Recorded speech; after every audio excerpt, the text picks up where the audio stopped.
finding hobbies. So I started taking DJ lessons at Scratch Academy in the city. Had DJ Tayler on the 1s and 2s. I decided to run a half marathon, even though I despise running. So some days I just get up and run 7 to 10 miles, and then when I just do 4 miles, I feel like I've wasted my life. And I decided to do stand-up. So I've been doing stand-up now for about 2 months. Hit the open mic scene, and my first stand-up experience, it was quite an experience. I met up with one of my friends for dinner at her place, and then we decided to go to an open mic. And I was new to the scene, so I had the Chicago open mic on my phone, checked it out, found a place in our neighborhood. We're in there, we go. We get in the Uber and we pull out, and it's a dive bar. And I despise dive bars. I just don't like dive bars. But I pushed all that aside, and we go in. I don't know, it was Wicker Park, Bucktown, the Whoville of hipsters. It's where all the hipsters are, where the hipsters commingle. We were in there. So we go in, and there is no black person inside at all. Okay, I lied. There was one. It was a black person that white people say they have as a friend before they say something racist. He was in there. With the funky hair, skin-tight skinny jeans, Vans. He had like a wallet with like a metal belt buckle that attached to it and it sat in his back pocket. I didn't see it, but I'm pretty sure there was some wheeled motor transportation in there, a hoverboard, a scooter, a moped, some roller skates.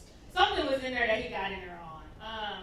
So I pushed it aside, and then me and my girlfriend, not girlfriend, girl, that's a friend, her and I, we go in and sit down, and it's going fine. And then out of nowhere, this other black comic comes in, and he's going, and then he gets to the part of his bit where it's the N-word, and he's just dropping left and right. So then he's done with his bit, he gets up and leaves. Stereotypical black person, he ate and left. He came in for a plate, he had his aluminum foil and paper plates, and then he was like, deuces, N-word, I'm out. So then he left, and then this is where it gets interesting. Hipster Brian gets up on the stage. So then Hipster Brian is drunk. And Hipster Brian is like, for some reason, I just want to say the N-word. And the crowd was like, no, stupid Hipster Brian, don't do that, Hipster Brian. But then at the table with my girlfriend and I, there was Hipster Genevieve.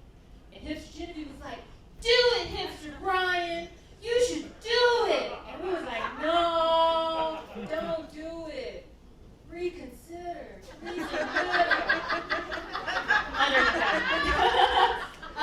So Hipster Brian, he used the little bit of sense he had, and he didn't do it, right? But then Hipster Genevieve was like, Jackson Pollock was an N-word, and she added the ER to it. So we was like, oh, okay. So as the only black person in her, I decided to let her make it. I let her make it. The night progresses, and Conscious Hipster gets on stage. And Conscious Hipster is like, if there's anything that we've learned that white people should not say, is one, that they want to say the N-word. And two, actually saying the N-word. And so, it was quite apropos. It was funny. So, of course, I did the only logical thing I could do. I clapped obnoxiously in Hipster Genevieve's face. That's all I could do. So then Hipster Genevieve turns to me and she's like, of course, the only black girl in here is clapping. And then she proceeds to dap me up. White people in the room who don't know what dap me up means. That means Hipster Genevieve said the N-word, then she said something again racist, and then she tried to shake my hand to seal the deal at the end of the situation. So I looked her square in the face, no emotion at all, and said, no, not today, Satan. I rebuke thee in the name of Jesus. Conscious Hipster was still on stage, and she was like, denied! And I was like, denied! So that was my first open mic experience in Chicago. We got that bit out of it, so it had its good, but that was, she pushed me to the limit that night, and I did not jump out of my skin, thankfully. I normally don't do that anyway, so it wasn't anything. There's another first time experience I briefly want to talk about, and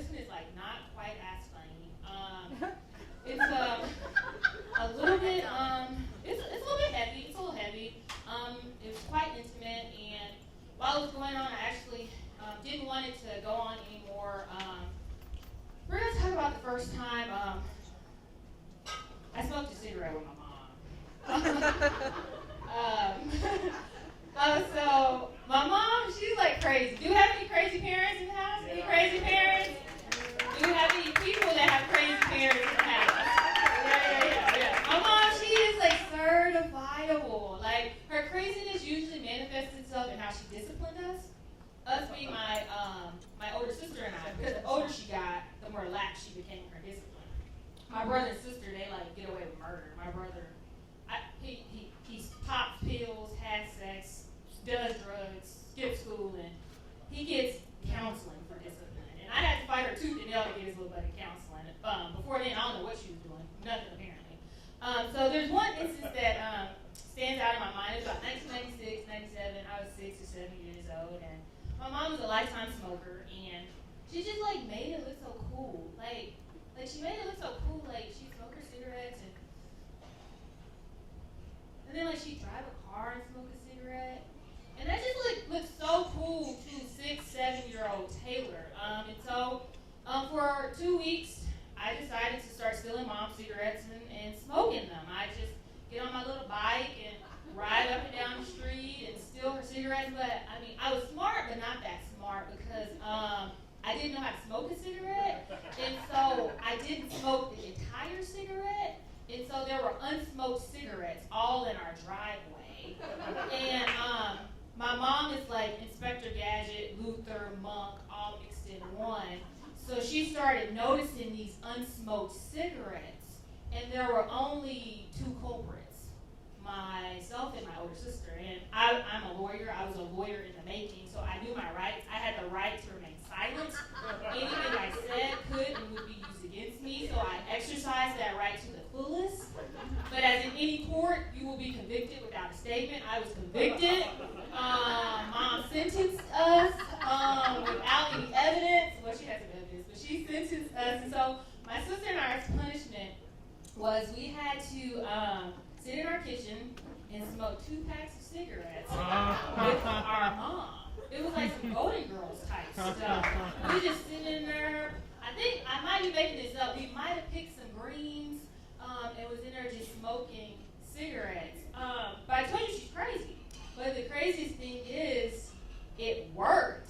Because who has never smoked a cigarette to this day? This girl right here, I smoked